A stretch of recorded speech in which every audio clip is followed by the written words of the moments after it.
Gostaria de agradecer ao Eurico pelo convite, estar nesse painel aqui, essa discussão tão boa.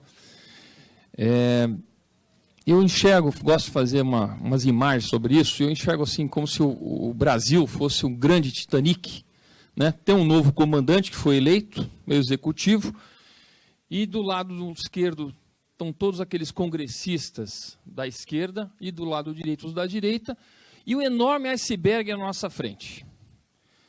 E para mim o que está acontecendo é a desonestidade de não reconhecer que tem um iceberg na frente.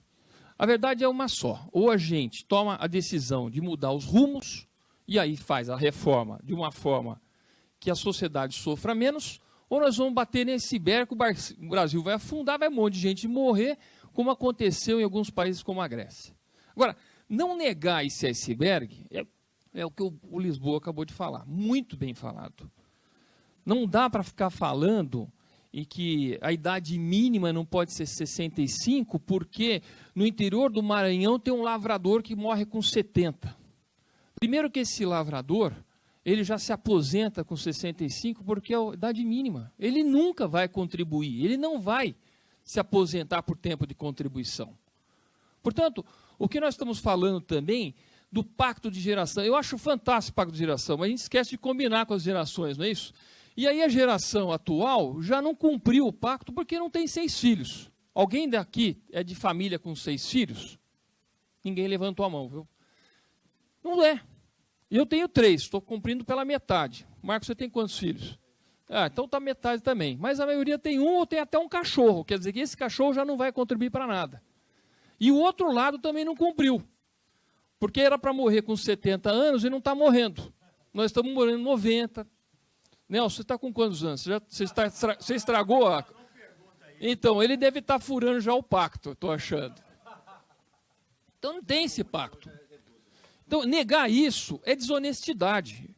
Então, o que eu falo que a discussão não pode ser desonesta. Esquerda e direita tem que sentar e olhar para o iceberg e reconhecer esse iceberg. Tem uma questão também que eu falo que é fantástica, essa questão de expectativa de vida. Ficam falando de expectativa de vida. Esquece isso. É a sobrevida. Esse conceito, inclusive, tem que ser disseminado largamente para todo mundo entender. Qual que é a idade, a sobrevida que eu vou ter após o meu direito de aposentadoria? Porque quem tem 20 anos ainda não tem direito, ele nem contribui e ele talvez se morrer num acidente de trânsito ou numa overdose, nunca vai fazer parte do sistema. Então não dá para botar ele na conta. Então, a gente vai escutando aqui, eu acho que foi fantástico todos os painéis aqui. O que aconteceu ontem na CCJ, na verdade, foi expor as feridas. Mas o discurso não foi honesto, não foi algo verdadeiro. Porque, alguns anos atrás, quem estava no comando desse navio era a Dilma, era o Lula, era o Temer. E você falou muito bem, desonestos mesmo, que agora estão criticando. Não pode, porque estavam lá, ou estavam lá embaixo. Deviam ter feito o que não foi feito. Então, agora, nós temos que fazer, agora chamo de pacto de honestidade, né? De novo, né? Vamos tirar da folha e vamos fazer uma contribuição social. Está razoável todo mundo pagar essa reforma dos privilégios? Porque o pobre, como já foi bem mostrado aqui, com 1,3 R$ 1.300 por mês de benefício, a reforma não é para ele. A reforma é para aqueles que estão com 27, com 18, e é o que estão ralhando. A esquerda está defendendo gente rica e privilegiada, está esquisita essa conversa. Vamos ser honestos, mas eles usam muito mesmo, de novo, a minoria, vitimismo, e fazem num contexto diferente. O lavrador do Maranhão não vai ser injustiçado, porque nós temos que, inclusive, para ele, talvez ter uma assistência, e parar de usar ele como uma referência para fazer uma regra geral para o Brasil todo. Eu brinco que naquele congresso, eu tinha que pedir para levantar a mão quem tem mais de 50 anos de idade. Eles que fiquem, porque o resto, segundo essa regra, deviam ir embora, não prestam mais para trabalhar. Ou já deviam se aposentar. Não faz sentido isso. Na questão também, que eu quero só passar alguns pontos aí, regime de capitalização, eu também não entendi. Eu acho que foi um erro de marketing. E, inclusive, trouxe uma discussão de que é a reforma dos banqueiros. Porque quando fala em capitalização, pensa em banco. E aí começa a falar que é para ficar mais rico. Acho fantástica essa discussão. Estou mais preocupado com a riqueza de banco do que com o benefício da população. temos que parar isso. Mas, de fato, do jeito que está, não dá para entender. E gosto do Paulo Tafner, da proposta dele de capitalização, porque ela faz sentido. Você tem que primeiro fazer uma poupança antes de ter direito.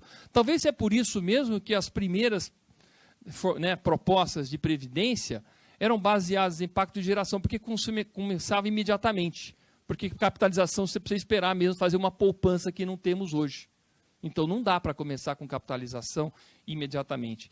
E só fechando nessa questão de tributação, que tem tudo a ver, a tributação está intrinsecamente ligada com a Previdência. Não dá para ficar falando, e é bom que a gente avance nisso, né, Bernardo e Eurico?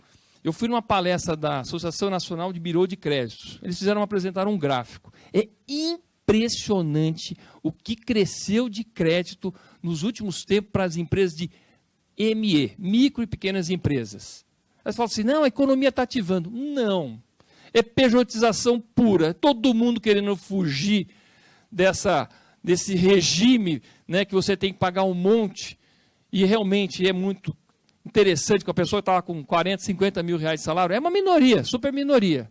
Mas ele contribui sobre o salário dele, a empresa vai contribuir para o salário dele, sendo que os juízes mesmo hoje já não contribuem. O juiz só vai contribuir sobre os 5.800 no novo regime. Quer dizer, esqueceram de fazer para a iniciativa privada nesse sentido. Então, nós temos que acertar essas... E a gente cria regras mesmo, né, Marco? A gente cria um monte de regras e não vê as consequências. A gente tem análise de impacto nessas decisões que não acabam não acontecendo.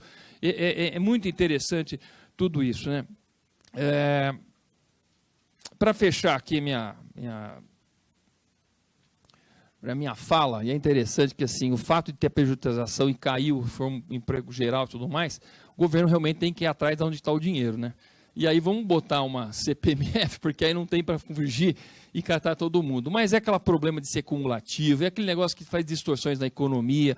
Também não me agrada nem um pouco isso, mas eu acho que com esse grupo do CECIF, CLP, que está ajudando aqui, fazendo esse patrocínio, nós temos aqui os Think Tank que vai apresentar, e tem uma belíssima proposta, e que avança nessa proposta, continua fazendo essa discussão avançar, está pronto. No Congresso estamos começando a fazer...